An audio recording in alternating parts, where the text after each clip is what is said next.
Tomorrow's headliner at CPAC, former Governor Sarah Palin. And Governor Palin joins us. Nice to see you, Governor. Thank you so much, Greta. All right, what is your message tomorrow to CPAC?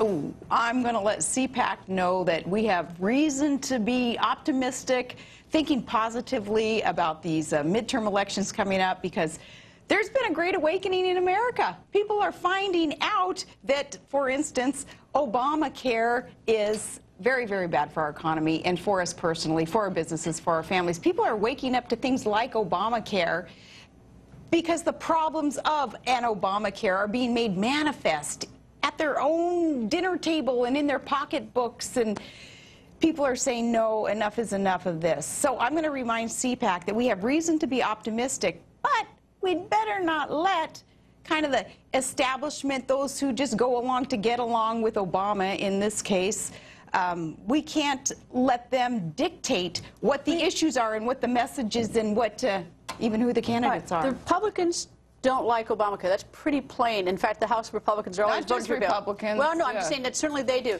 A lot of people like certain things, like when if you have a pre-existing problem, or people who didn't have access to Medicare. Would you think? Are you going to send the message they should repeal Obamacare or fix it? Oh, I think it needs to be repealed. It needs to be killed now. And most of these politicians in office today had promised that they would do that, and yet when they had opportunity to defund Obamacare, using the tools that the Constitution provides them, the power of the purse, they balked. And it was Ted Cruz and just a few of them who stood strong on what they had at their fingertips to defund. And no, so I think it needs to be repealed. Senator Rand Paul talked about how you need a bigger tent in the Republican Party. How does the Republican Party convince a lower-income, even no-income person that the Republican Party is there to be a good leader for them and to provide them opportunity and a future? That's exactly what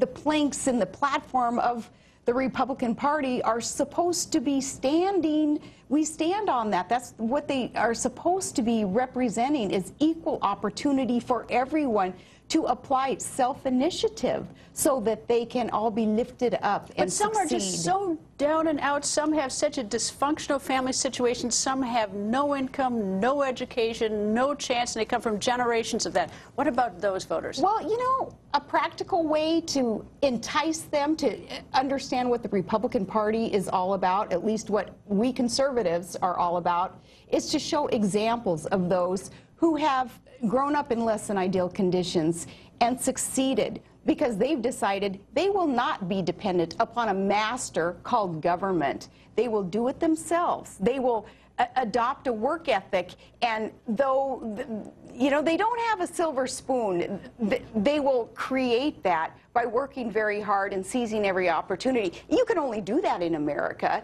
So using examples that we already have, Katrina Pearson, for example, Star Parker. There's a lot of those who have grown up and overcome a lot. We should be using them more frequently as examples of how to succeed. Okay, and so I suppose this is fair. 2008, you made the suggestion that Putin might invade Ukraine, and there's some poo-pooing of that back in 2008. Do you take a victory lap now on that? Oh, there's a lot of poo-pooing of a lot of things that I said, and that wasn't the only thing I was right. No victory lap, because I'd be interrupting them. You don't interrupt someone when they're in the process of destroying their own credibility. That's the media. You don't like the media? I don't like an unfair, biased media unless they declare that, of course, they are biased. They're opinion talkers. Those who are supposed to be journalists, getting the who, what, where, when, and why for the people to be able to decide themselves an issue. No, I don't like those who so interject their own opinion that they become very unfair. Do you have a favorite candidate for 2016? No, not yet. Nothing? Who are sort of your, who's the top of your list? Are you considering running? Who's at top of my list? Let me back up then. My other question. No, one question at a time. No. All right, no. I appreciate those who have fought for America, like Ted Cruz, like Rand Paul. You know, though, it doesn't have to be someone who has a title today, someone in office today. In fact, some would say We need to stay clear of those who have followed a conventional political path. Maybe they're part of the problem.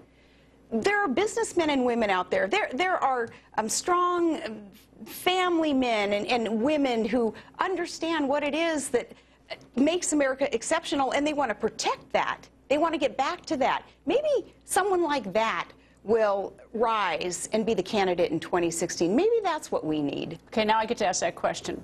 Are you considering, is it still within a possibility that you'll run in 2016? It sounds cliche, but you never say never. Now, at this point in time, I don't have a team of people, you know, getting out there doing these poll-tested whatever they do to let you know if you should run or not. I don't have any of that kind of organization going. I'll never say never. It depends on what it is that Americans really, really want in a candidate. If they want a fighter, if they want someone who can so respect our exceptionalism, everything that makes America great, the promise of America, and if we don't find that, then I would run. But I do think that there are so many Americans who feel like I feel. They're capable. They're willing and able to serve, public servants. They're willing and able to serve and to lead this country. So it doesn't have to be me.